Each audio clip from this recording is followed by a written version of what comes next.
और बीजेपी की तरफ से प्रेस कॉन्फ्रेंस की जा रही है। सुनिए। इस बात का उन्होंने राजनीतिक जश्न मनाया कि उन्होंने देश की साधारण महिला के राजनीतिक आकांक्षाओं को कुचला।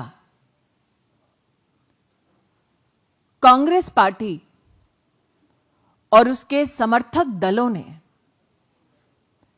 इस बात का उत्सव मनाया कि इस देश के वर्षों से चली आ रही संघर्षशील राजनीतिक महिलाएं जो मात्र 33% का अधिकार संसद में मांग रही थी, उन महिलाओं को कैसे मर्यादाएं तोड़कर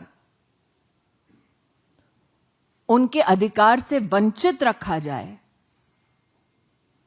सत्ता का संघर्ष, संसद का संघर्ष कैसे जीता जाए,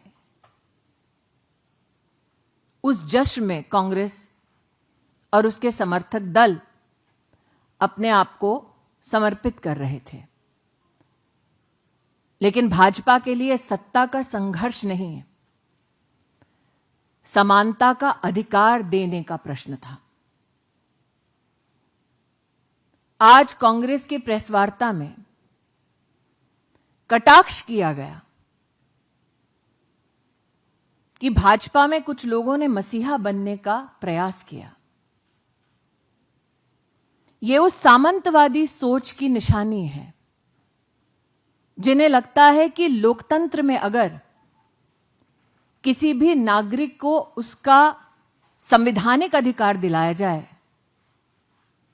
तो वो संवैधानिक अधिकार सुनिश्चित करने वाला कोई मसीहा ही होगा।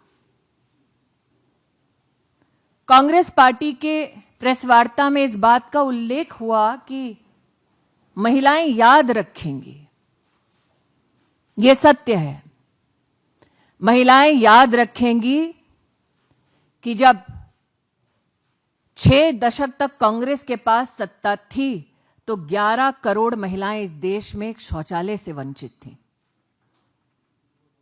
महिलाएं याद रखेंगी कि जब कांग्रेस की सत्ता रही तो ट्रिपल तलाक एक अभिशाप बनकर मुस्लिम महिलाओं के सर पर मंडराता रहा, उनके सपनों का संहार करता रहा। महिलाएं याद रखेंगी कि 25 करोड़ महिलाओं को बैंक का खाता खोलने में कांग्रेस की सरकार ने कभी समर्थन नहीं दिया, कभी सुविधा नहीं दी। इस देश की महिलाएं याद रखेंगी कि 10 करोड़ से ज्यादा महिलाओं को कभी भी कांग्रेस के कार्यकाल में आयुष्मान भारत का सहयोग प्राप्त नहीं हुआ। इस देश की महिलाएं याद रखेंगी कि भाजपा ने एनडीए की सरकार में पहली बार जेंडर बजट की व्यवस्था हुई, कांग्रेस के कार्यकाल में नहीं। और देश की महिलाएं ये भी याद रखेंगी कि 33% आरक्षण का बिल भाजपा ने एनडीए की सरकार ने दोनों सदनों में पास किया और कांग्रेस की मंशा 98 साल सपना दिखाना, जब सत्ता होना तब उस सत्ता का सदुपयोग करके महिलाओं को आरक्षण ना दिलवाना बल्कि लोकसभा में यूपीए के कार्यकाल में उस बिल को लैप्स कराना।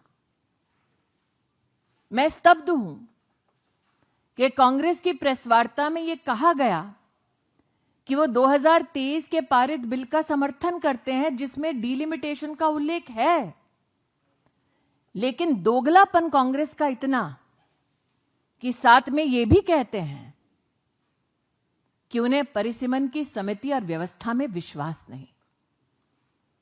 कांग्रेस को देश की संवैधानिक व्यवस्थाओं में विश्वास नहीं, देश की संसद में विश्वास नहीं और देश की महिला पर भी विश्वास नहीं। ये कांग्रेस ने अपना क्रूर चेहरा देश की जनता के सामने उजागर किया है। आज हम सबके सम्मुख आदरणीय रविशंकर प्रसाद जी उपस्थित हैं। मैं उनसे आग्रह करती हूं कि संवैधानिक ढांचे के बारे में अपनी प्रतिक्रिया आप सबके सम्मुख प्रस्तुत करें।